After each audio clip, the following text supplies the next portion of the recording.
Last time we talked about Vimdiff. We used it to compare files and see the differences between them. Today we're going to talk about using Vimdiff as a Git merge tool. That means we can actually use Vimdiff to solve merge conflicts in Git. Hi, my name is Marco. Let's get started. To show you how this works in practice, we are in this demo repository here. Let's see what's inside here. You see there are 3 branches, the main branch and a local branch and a remote branch. They both have this commit as a base. So we have this local branch checked out, and let's try to merge the changes from the remote branch into our local branch. So we're going to use git merge remote for that. And you see we get a merge conflict. So instead of manually resolving this conflict, we're going to use Vimdiff as a git merge tool. We're going to do it just for this repository. So we're going to do git config without the global flag and use merge.tool. And then we can specify which merge tool we want to use. In our case, we want to use Vimdiff. Now we run just git mergeTool, and here we are in Vim's diff mode, set up by Git with a certain kind of layout here. First I'm gonna disable the distracting transparency of my terminal here. Let's quickly get an overview of what we actually see here. So we have this readme.md file that has some conflicts. On the top left here you see the local version. This is the current version we have checked out in our current branch. On the right, we have the remote version. So this is the version that's in the branch we want to merge. And in the middle, there's this base version. So the version of the last common commit. And here on the bottom, there's actually the result file where we are going to do our conflict resolving. We can see these markers here that are put in by Git to mark the conflicts in this file. And now let's see how we would go about it to resolve these. To navigate between the conflicts and to resolve them, we can actually use the Vimdiff keybinds. In this overlay here, you can see a short summary of the relevant mappings, keybinds, and commands. To get a little bit more detailed explanation of these, you can also refer to my Vimdiff video. We're focused on the result window here. Let's jump to the first conflict with closing square bracket C. And you see also in all these other views here, we jump to this line. So we are synchronized between all of these. And we want to keep the changes we made in our current branch, so in our local window on the top left. So what we can do here is we can type the command diff-get to get the changes from a specific window view here.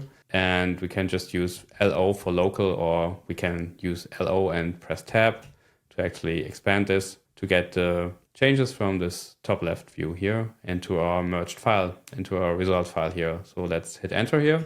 And we see this conflict down here got resolved with the contents of the file that we currently have checked out, so on the top left here. We can still also see that these parts here are different from the other views here in some kind. We could also undo that with U. And let's get the remote changes instead. So let's use diff-get remote and hit tab, hit enter. And now we have the remote changes here from this remote branch. So from the branch we wanted to merge into our branch. The windows in this layout are also numbered, by the way. So this is the first window on the top left, this is the second window, and this is window number 3. So we could actually use these numbers with diff-get also. Let's first jump to the next conflict, closing square bracket C. Let's use ZT to put this on the top, so we get a little bit more of an overview here. Let's use diff-get1 to get the local changes again here. Let's jump to the next one. There's also a difference. Let's also just keep the one we have on the local here. Diff-get again, diff-get1. Let's jump to the next one. So here also, let's just go with our changes again, jump to the next one, and do the same thing. Now we resolved all the conflicts here. Let's save the file. And now we can just quit here. Oh, sorry, QA, of course, we have more than one window here. And Git automatically just staged the changes we just saved and put us to our next file with the next merge conflicts. So in config.md, there are also some merge conflicts. I'm just going to do a fast forward here and just resolve these conflicts. But what if I made a mistake and I don't want to actually stage these changes? So we can just use CQ for that. And now we canceled this merge from the second part. Let's do a git status and see here this changes we committed in the first run we did to this readme MD. These got staged. But here we see this config.md didn't get staged because we aborted with the CQ command. Also, there's an unchecked file named readme.md.orig. If you don't want to have these backup files, there's a configuration option for that. So let's do git config again. And the option for that is merge tool and keep backup. and we set this to false, and then we shouldn't get these backup files for the next one. Let's run Git MergeTool again to fix the conflicts in config.md. We start directly in config.md because the other file we just resolved the merge conflicts already. I'm going to fast forward again.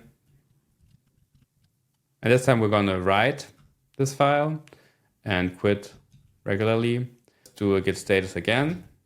And we see also the config.md has been staged. And there's also no backup file for the config.md file because we disabled the backup functionality before. So now I'm just going to delete the readme orig file, the backup file, have a git status again. And now we could commit, git commit. Let's say, great commit here. No conflicts inside. Oops, exclamation mark was not the best choice here. Let's just remove this and commit again. And let's look at the repo again. Now we have this merge commit. If you're still here, leave a like. Also consider the membership options down below. Subscribe to the channel. You know all the stuff I'm supposed to remind you about, right? Thanks for watching. See you around and take care.